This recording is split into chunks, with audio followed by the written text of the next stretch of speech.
देश का दुर्भाग्य है।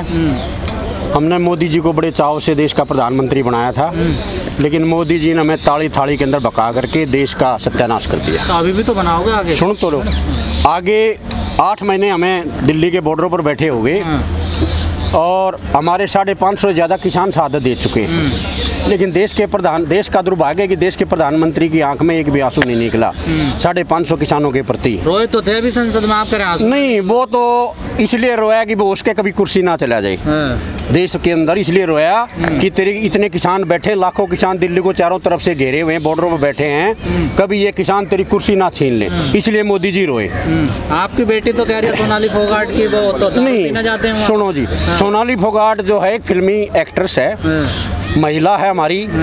महिला के बारे में ज़्यादा शब्द कहना अच्छा नहीं होता। बता रहे हैं आपको, वो कुछ भी कह सकती है जी। वो टिकटॉक बनाने वाली लेडीज है, नाचने गाने वाली लेडीज है वो, और दुर्भाग्य से बीजेपी ने उसको जो वहाँ आदमपुर से एमएलए का कैंडिडेट बनाया, और मैं भी उसका सपोर्टर रहा हूँ कुछ टाइम के लिए। लेकिन हमारा दुर्भाग्य है कि वो किसान परिवार में पैदा होकर के भी किसानों के खिलाफ बदतमीजी से पेश आ रही है। तो मेरी आपके माध्यम से सोनाली फोगाट को ये सुझाव है कि वो कम से कम किसान परिवार में पैदा होने के बाद भी किसानों के प्रति शब्द ना कहे।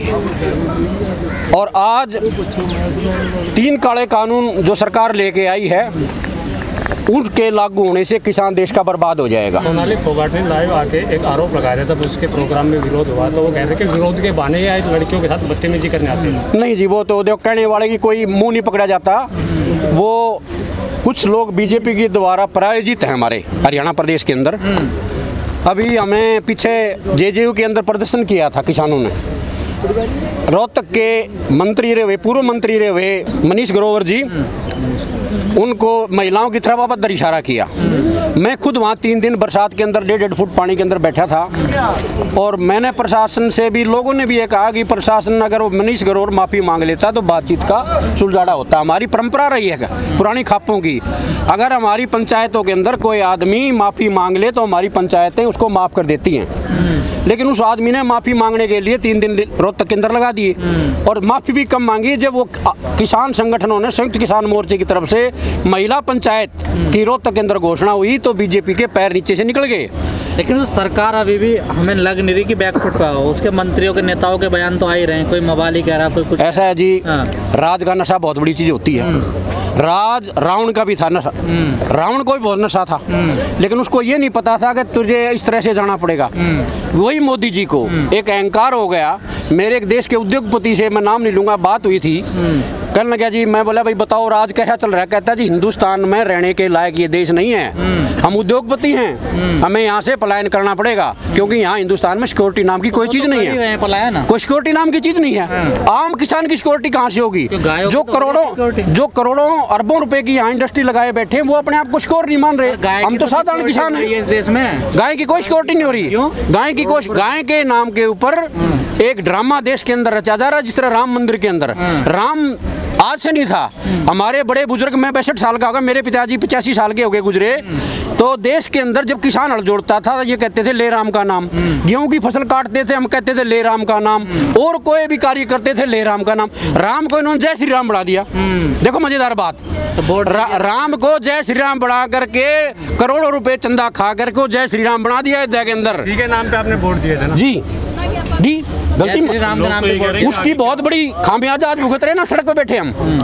आज देश का किसान मोदी के जय श्री राम के नारे में, हिंदुत्व के नारे में बहकाई मारने के बाद आज सड़कों में बैठना पड़ रहा है ना। हमें नारे पे काम नंबर 2, एक मिनट आज बोलूँगा मैं, जो हमारे बीच में हिंदू मुसलमान करते हैं, आप मीडिया के लोग हो, जितने बीजेपी के लोग हैं उनकी सभी लड़कियां मुसलमानों नेताओं के साथ शादी की हुई है। तो अगर मुसलमानों से खतरा है तो आपके मीडिया से मैं पूछना चाहता हूं, तो मुसलमानों को लड़कियां क्यों दी बीजेपी वालों ने?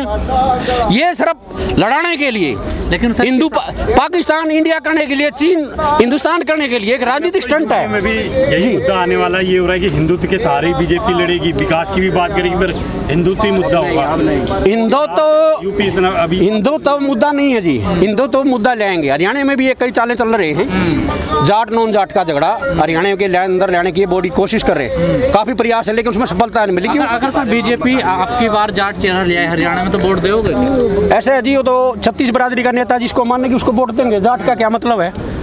36 बरादरी के लोग उसमें है शामिल सरकार में, जो भी लोग खड़े होंगे, मैं जाट की बात नहीं करूंगा, लेकिन मुख्यमंत्री कोई भी हो सकता है, जाट भी हो सकता है, गैर जाट भी हो सकता है, लेकिन सरकार ये चाहती है कि जाट और गैर जाट का हरियाणा के अंदर मुद्दा बनाया जाए, लेकिन वो लोग समझ चुके हैं इस भाषा को। तो बना हुआ है नहीं, अभी कोई मुद्दा नहीं है गाँव में। खट्टर को आप पाकिस्तानी बना नहीं, ऐसा है जी, देखो जो देश का बंटवारा 1947 में हुआ, कुछ लोग हमारे मुसलमान भाई हिंदुस्तान पाकिस्तान में गए, कुछ जो है पंजाबी लोग पाकिस्तान से हिंदुस्तान में आए, और मैं आपको बता दूं जंग इलाका पाकिस्तान के अंदर जो बहुत लड़ाके लोग हैं पंजाबी।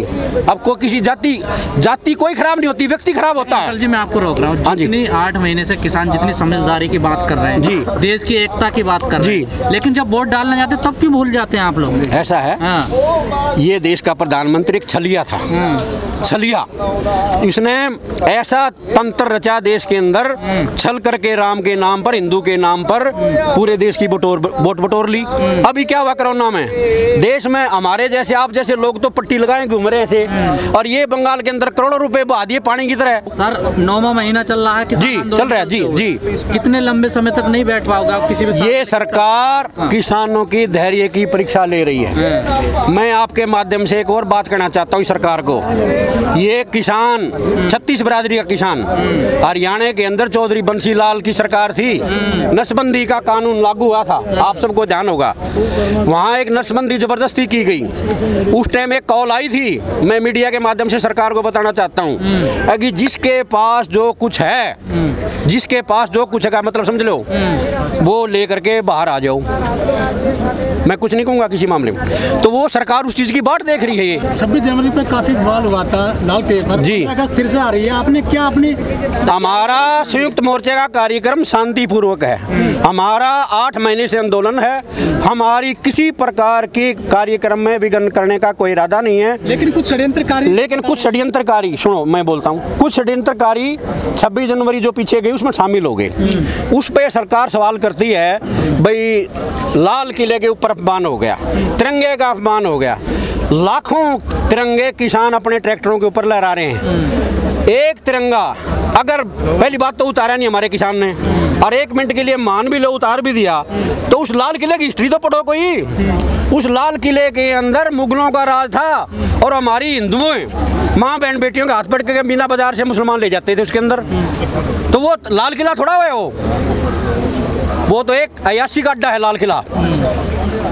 जिस प्रकार से मीडिया ने उसको टूल दिया, लाल किले से झंडा उतार दिया, लाल किले से झंडा उतार दिया। नजर से नहीं देखते हो किसको? लाल किला से नहीं मिला जी।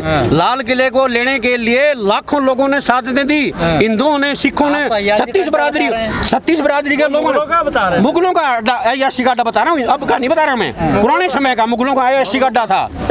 आज उस लाल किले को लेने के लिए 36 बरादरी के लोगों ने साथ दी, जिसमें सिखों का विशेष योगदान है। इस लाल किले को लेने के लिए पहले के 36 बरादरी के लोगों ने साथ दी जी। उसी लाल किले पे तो झंडे का, तिरंगे के अपमान की बात हो रही है ना। तिरंगा नहीं उतारा जी, किसी ने तिरंगा नहीं उतारा वहाँ। लेकिन इस बार आपने क्या मतलब? लेकिन वो प्रायोजित उन्हीं का एजेंट, सरकार के जो एजेंट थे वो प्रायोजित उन्होंने उतारा। आज भी प्रायोजित मीडिया है, आज भी प्रायोजित मीडिया है। झंडा तब भी फहराया जाएगा ना? झंडा तो हम फहरा रहे हैं, हर एक गाड़ी पर हमारी तिरंगा झंडा फहरा रहे हैं षड्यंत्रकारी। हम देश के तिरंगे का सम्मान करते हैं, देश के कानून का सम्मान करते हैं, देश के जितने भी कानून हम उनका सम्मान करते हैं। कोई भी किसान से पूछोगे, देश के कानून का हम सम्मान करते हैं, तिरंगे का भी सम्मान करते हैं।